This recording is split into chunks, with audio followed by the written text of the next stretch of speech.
Fayulu to votaye, Fayulu to lingaye, Fayulu to ponaye, Fayulu to lingaye. Bara mboka oye. Voilà bande konanga na mokuse. Oyo to linga to pesa bino. To lobi boye. Motoye la bino division te. Tozali parti, une armée divisée en elle-même ne gagne jamais le compte. Oyo a gagné mbongo na ye. A moni que il faut utiliser bateau mbongo na ye pour avoir ma partie na biso. Il faut tout élever là. Il faut tout linga parti les hommes mais pas sur les institutions. Lobby to lobby kuna. Bato bakokamba parti ezali biso ba oyo. Boto. Oyo tozali aho. Po bato oyo bakela parti oto bengi ba parti républicain américain. Parti démocrate américain. Ezali ba parti ole kela makala. Ça date de longtemps. Mais bato bakela ngo si bakufa. Bato bazokamba na ba Biden, banani baza ba descendant ba ekuna sima. Tangu parti kela mangi bazakite. Même parti où ils ont patrimoine nabiso. Il faut te battre là. Il faut te battre là. Est-ce qu'on est parti là? On est parti là. Voilà, bande konanga. Lokola, bande kobazalia, on a zogi si micro, na maboko ya Ndeko Junior, à côté de biso na mouvement, et puis tout quitte malembe et tout quoi terrain malembe. Maboko pour biso moko, maboko pour biso moko. Président Eli Martin Fayulu. Est-ce que mon côté cahier? Toko kende na yeti na su Toko tika de banato fotae na se ambula Toko tika de esi to fotae Bote Mama wana soki to lebito to sala bilan Ou bien to kamata To sala exercice ya kokote Ba ministre ya Tshisekedi Oh baleki mama wana kozala 0,0 Bote mais ma kamati baye kotombola ye lisusu ba commissaire premier ministre est-ce que bino bokozela eloko malamo na moto esi asali akambi mabe e moto esi akambi mabe la boka oye bana boka oye mama wana chilo boache wana en réalité azali elilingi ya pa azali étiquette bote parce que chilo bo asala ga ye moko na cabinet na ye Jilo mwana na gouvernement parallèle na kati ya cabinet na bote akamati ya chewana potango akopesa ye mibeko atosa azali alilingi apa na mukoyi deuxième chose makambo to komo mona ngo ekomi mabe banome moto afwa kende koluka mama Marthe da komi lokola moto azali kosala bato na pouvoir moto fwa kende kokumisa mama Marthe et comme culte de personnalité à Maman Marthe. Est-ce que Maman Marthe na mboka oyo azali eloko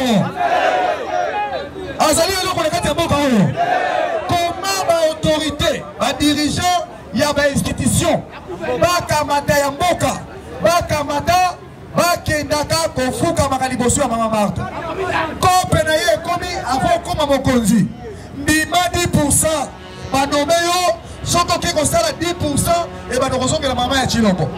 Ateli sinzo tongwa. Boto. Nani mokozi. Akei kota maman Marthe. Kope bandi ko bandana Augustin Kabuya. Soka sali cop a matissé maman Marthe imposé Tshisekedi ba nommer bateau. Et loko bato ebele bazali ko tomboka pe na union sacrée ya ngola. Na boka to beka mais na ningina suki sawa ko ebisa bino bomba. Naloba. Toningi toloba awa boye. Bandeko nanga tozali na mboka se moko Congo.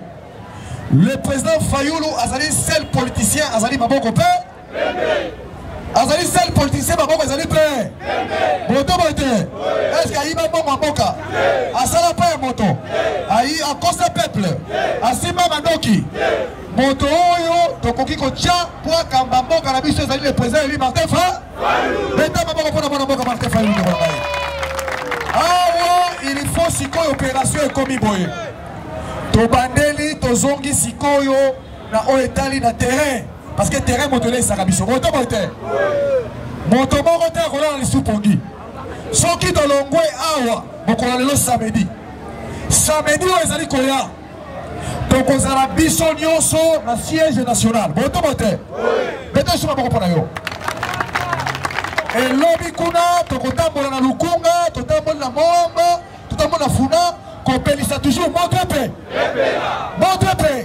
est-ce que bino bolembi Martin Fayulu ah topali boko likolo natala bino namona bino pour l'encadrement ya bajeune est-ce que apesi bajeune bisala est-ce que eza na politique moko cohérente visant l'encadrement de la jeunesse ezali te mais akamati aye na opération ya komate peuple bakomi kokanga bandeko na biso lokola bamokomboso na zamba okomona batie bilenge mibali na molongo na file ndie bakangi bo basinga banilo bilamba wana baotambisa bango la journée lokola bazali bapaya na mboko okoloka tokoloka te pendant ke nanga aza na kati ya mboka azosala discours moto moko te incapable okende kokanga ye bapolicier koya komaltraite peuple kopanza biloko bamama kosala désordre tozali kocomprendre bango otobo te ntango tokozwa pouvoir makambo nyonso ekosha toyebisi ba troisième mesure bazwi lisusu mpona kobangisa yo peuple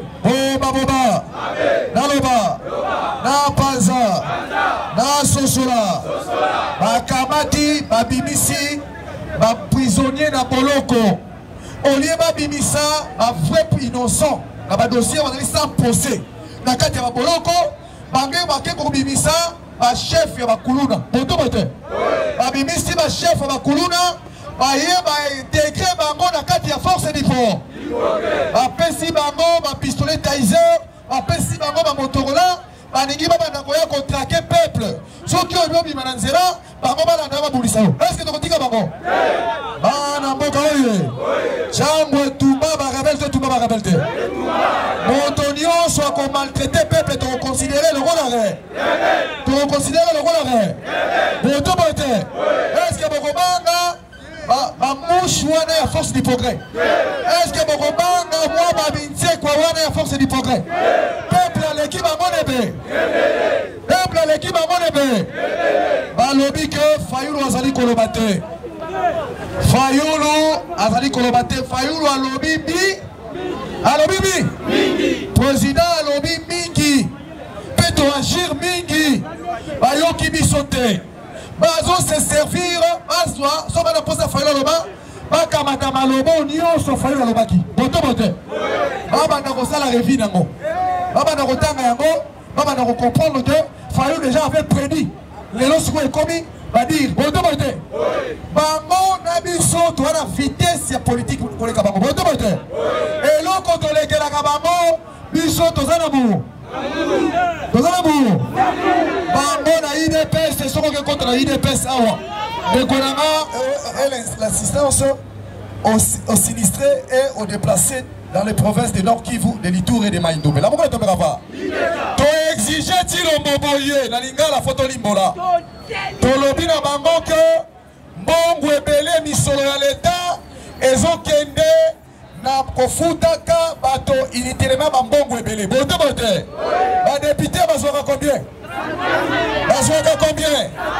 Est-ce que mbongo wana ekoki kosomba ta nzakomba ya basoldat te? Ekoki kosomba ta mandoki te? Ekoki kobongisa salaire ya basoldat te? Alors mbongo ebele ezali kokende yango to exiger qu'il faut diminuer trop de vie. Bato mosusu bazozwa mbongo ebele pour inutilement. La mbongo ne tombera pas. Mais alors que mbongo wana ekoki kosunga mboka. Quatrième, en signe de solidarité envers les citoyens déplacés, le Conseil national engage le Bureau national de décider à lancer l'opération un peu pour le déplacé interne. La mokoye. Biso nakati aside. Lokola valeur na biso pe solidarité zali moko ba valeur na biso parmi les 13 valeurs. Boto bote. To lancer opération ya cotisation ya mbongo. To bengi yango opération ya un peu pour les déplacés internes. La mokoye.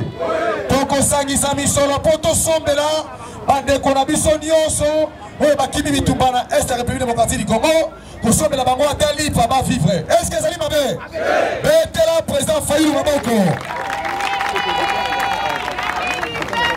Cinquième le Conseil national de l'ESID affirme que l'illégitimité des institutions et de leurs animateurs a conduit à la délinquance de l'État, perpétuer l'insécurité exposant le pays à la balkanisation. La Mouka ne tombera pas. La Mouka ne tombera pas. Illégitimité, Mokonzi Amoyi. Mokonzi Amoyi, Binde, ils ont ça là que insécurité, Pébitumba, et Rémi Namboka na Bisobo. Est-ce que Bato Basali Kokambabi Babino? Est-ce que Bino Mototine qui va Mokuna? Est-ce que peuple Motopone qui va Mo? Toye Bamalamo, Bandana Tango ya Lumumba, Bandana Tango ya Kasavubu depuis 1960.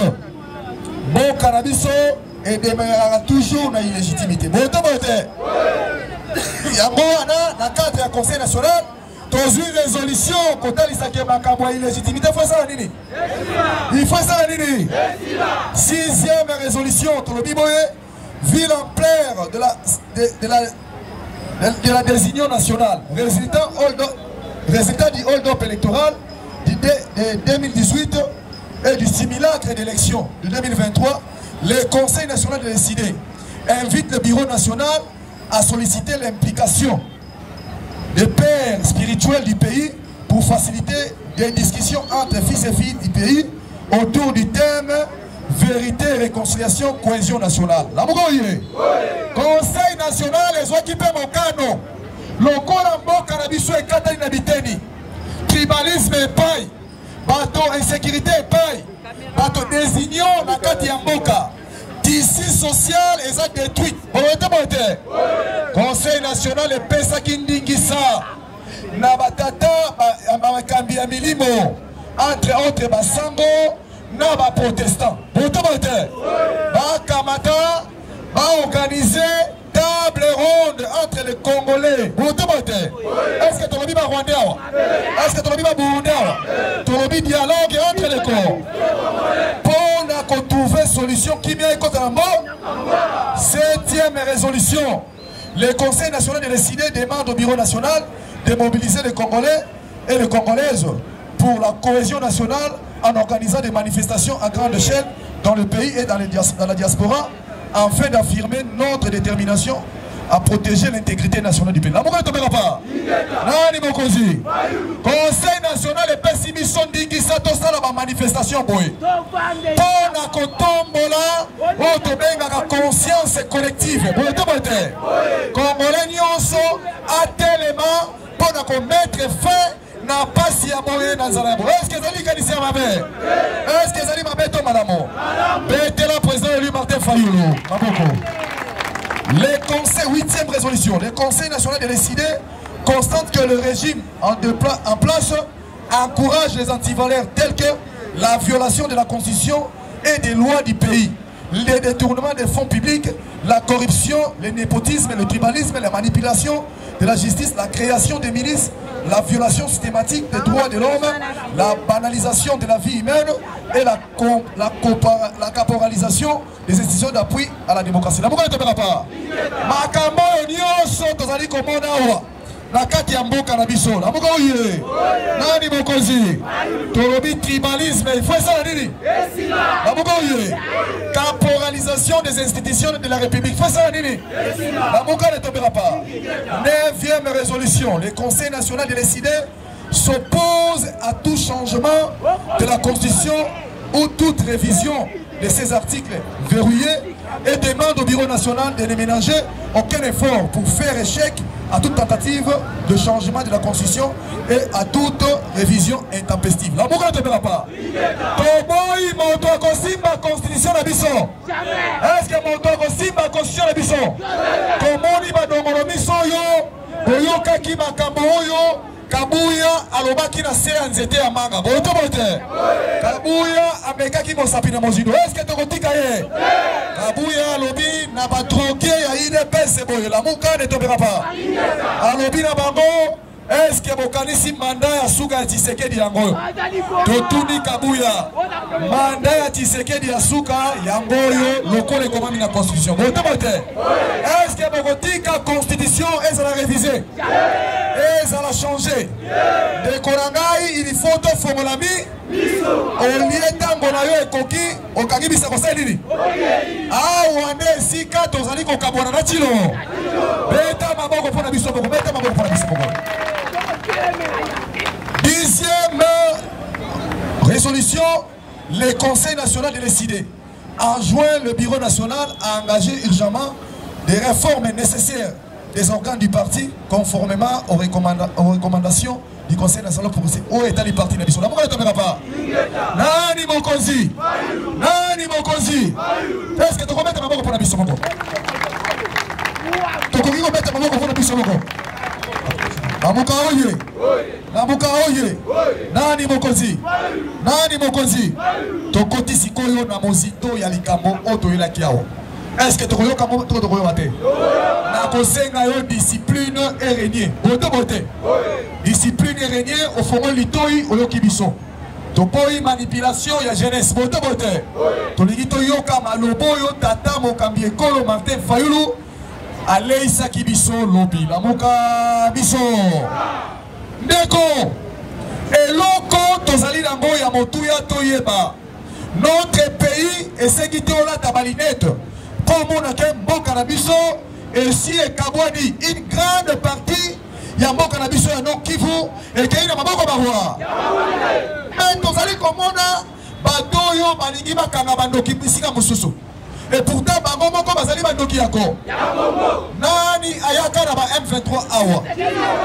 Nani Ayaka, Naba M23 Awa. Nani Asalaka, coopération pour la Azwa pouvoir ya Moïbi. Nani Alukaka Kagame. Tango, Biso to Telemeni Bango. Bango, Babengi Kagame Awa, Nakati ya Martyr. Bayebi Nzembo Balobi. Yo nani oboya kaga nabuka oye le loboye babandi koloba na biso lisusu ke kaga bazali ndoki tolobi na bango boye boba guerre oyo ya Congo moto aluki yango ezali chilo akomi siko lokola mbwa belirage akomi ko soa motonio mais alingi koyebisa biso vérité te. Mais attends, bon, vérité, menté, il en restera quelque chose. Alors, biso, toye, bisiko, vérité. Bomba, Naloba, na Panza, na Sosola, Monsieur Tshisekedi Tshilombo, Moto Oyo, Asalaki, hold-up électoral, na Bakabila, na Bangoni, Oso. Parce que souvenir, wana, et puis ça, biso, comme on n'est pas. Alors, bakenda basangani likita olia solaba na mboka atikala na kati ya lamuka oyo biso peuple topesaka bango mpifo bakende bapona moto moko pour que biso to soutenir moto na ezaki moto bote mais Tshilombo a préféré kokima ka ya peuple akei na ka ya baroi. Est-ce que biso moto totindaka ye? Est-ce que biso moto tindaka ye? Tango eidi akomoko linga peuple akote la. Est-ce que tokokote la ye? Tshilombo azali moto tokolanda ye tokangi basinga tobengani na mbo bote. Alors dekonanga bakei basali likita. Président Eli Martin Fayulu, le seul leader politique na kati ya mboka. Nani mboka nga malamu wao.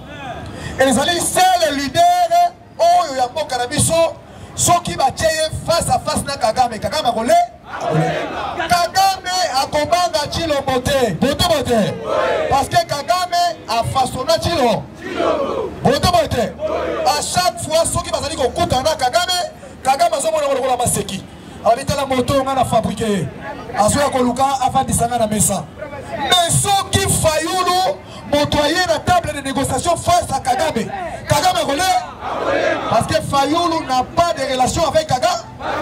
Amuka oye yango tolobaki illégitimité oyo moto ekele biso makambo.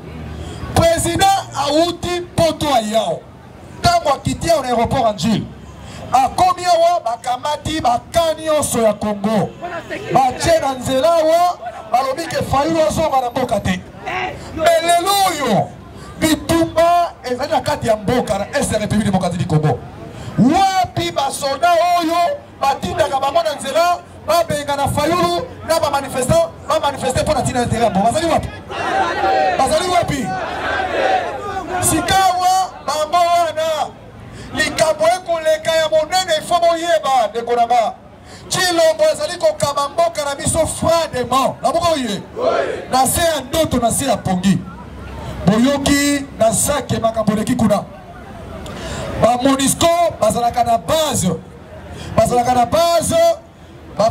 ya koprotéger peuple na moko ye sikawa Chilombo apesi ndingisa na bato wana ya Monisco alobi na bango balongwa na base na garde na bango place bazali FARDC ye moko il faut assurer sécurité ya mboka bazali kopesa bana mboka basala basire sécurité ndeko nanga Monisco alongwe tango Monisco alongwe batie ba FARDC quelques minutes après la mboka oye rebelle attaqué ba base ba soldat tout la moiziaza complot place wana tozali komona ko complot bote bana mboka oye alobaki awa à la moindre escarmouche akoattake Kagame akei na este alobi ke soki bopesi ngai bokonza campagne abi botanga mbebo na ngai na moko oye botala mbebo na ngai soki bopesi ngai bokonzi na kobombarde Rwanda à distance mais tango alobi ke botala mbebo na ngai ezali lokola munguludiaka ababengo loba na biso mbongo oyo boli yango tozo comprendre basine bote totali mbebo ya Chilombo tomoni ke ezali loku Nabuka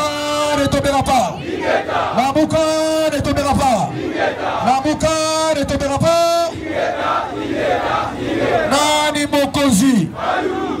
mokonzi lelo boye bakomi koloba Monisco fois longwa na kati ya mboka c'est dangereux Monisco ndenge azali wana bazali akomaka histoire ya mboka bazali na toute une administration rien que pour écrire makambo azali koleka na mboka tango bazolinga babenga na Monisco elingi koloba ke histoire wana balingi ezala lisute bote deuxième chose biso tozali pour que Monisco akende te Monisco fati mais il faut to changer yango mission bote il faut qu'on change yango mission kokomisa yango opération mission d'opération la pourquoi ne te verra pas parce que mission d'opération ezali na droit ya koattaquer Mungunia bote mission d'opération pour la sauvegarde de la paix et la sécurité en RDC la pourquoi oui Chilombo alingi Monisco akende yesi ateki mboka alingi ke mboka ekende malembe bana mboka oye boyoki Kabuya alobi na biso awa Kabila a voyageaka en clandestinité ya kobombana bote alobi Kabila akendaka ya kobombana Kabila bibi na mboka ayebani te akendaka kobombana mais toyebisi monsieur Kabuya boyo la pourquoi ne tobera pas tolobi na monsieur Kabuya qui sont censés contrôler ma sortie et ma entrée à la population. C'est le gouvernement. Deuxième chose, tant que Chilombo a voyagé à Roi, moi si je suis habité, accueillir à combattre moteur, accueillir à combattre moteur. C'est que Kabuya a payé Bisabiso Chilombo a accueilli. Bakamati awa bana mboka oye boyoki awa bato wana bazwi mbongo ba soldat il fallait basomba avion de chasse pour na mboka na biso akamati azwi mbongo ya mboka na biso basombeli yango ba jet privé mibale moto wana boyebi na kotaka komona te boyebi ete Bana Yamboka Oye, Martin Fayulu Oye, président Martin Fayulu a dit qu'il bisontait. Mon doigt consabinoté, le président Martin Fayulu a salé toujours côté à paix, a salé toujours mon parti à paix. Alobi Boye, Awa, tu as dit qu'on banda ma manifestation. tolingi tobanda manifestation mpona kokamata kozongisa mboka na biso na nzela tokokende tokokende te awa tolingi tobanda topelisa sika awa moto tolingi topelisa moto mpona koluka kotosa mibeko na kati ya mboka Kongo botobo te po tolakisa bango ke tozali banyama te botobo te bana mboka oyo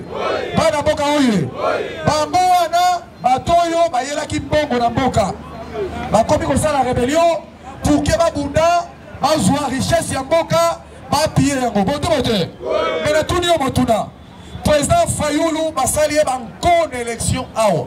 Est-ce que le président Fayulu a simbi mandoki pour la boka? Est-ce que Fayulu a tomboki? Tozali biso ba démocrate, bon tout morte. Tozali ba démocrate, tozali ba respectuer ba texte. Tozali kolanda ba kaboyo texte bi ba komi en boka et lobby. Bon tout morte. Tokokende na voie légale, la voie à peuple. Chilo bakokendo kokende. Chilo bakokendo kokende. Boba. Élection oyo elekaki na mboka awa. Président Lobito peta sete makasi wana. Parce que belé balebisi nzoto bakaniske to polaki l'élection. Est-ce que l'élection est moto a gagné qu'azalaki? Est-ce que il y a eu élection? Il y a eu simulacre de l'é. Simulacre de Kolobanini bandeko. Basali élection nenge tolobaka na kinalingala neti te botobote élection moko apépriste botobote amekoli kosala élection mais élection te. C'est pourquoi biso tolobi boye résultat nyonso ya élection oyo biso tondimaka yango résultat na moto tondimaka yango pona biso il faut tobandela ele tokobandela ele botobote ye wana lembi nzoto akomi kobaye alukaka kokamba lelo alukaka kodirige lelo botobote président Fazer akimi mboka akomi kobomba sekele abuko oye résultat oyo élection biso totindaki bato na biso oyo tobengaka COEL commission électorale yala botobote tostaki bato na biso na kati ya COEL résultat oyo seni abomba yango seni abomba résultat oyo aboya kobimisela bino yango bana mboka oyo me na liso ya aigle totindaki bato na biso bakoti na kati ya masini ya seni bakamati babimiseli biso résultat botobote bendela bamambre ya lamuka nyonso maboko bana mboka oyo eloko ezali kokabwisa ezali se moko les résultats fabriqués na kati ya eloko wana okoki kondima ngo soko mokolo moko te moto azali sérieux moto ezosala oyo azali na bolingo ya mboka jamais akondima résultat ya boye botobo te ekolakisa ngai papier wana lamuka ne tombera pas lamuka ne tombera pas lamuka ne tombera pas nani mokonzi tozwi lokola exemple c'est moko tozwi Kinshasa wapi bisika bato bafotaki kino topesa yo nombre exact ya kino c'est bon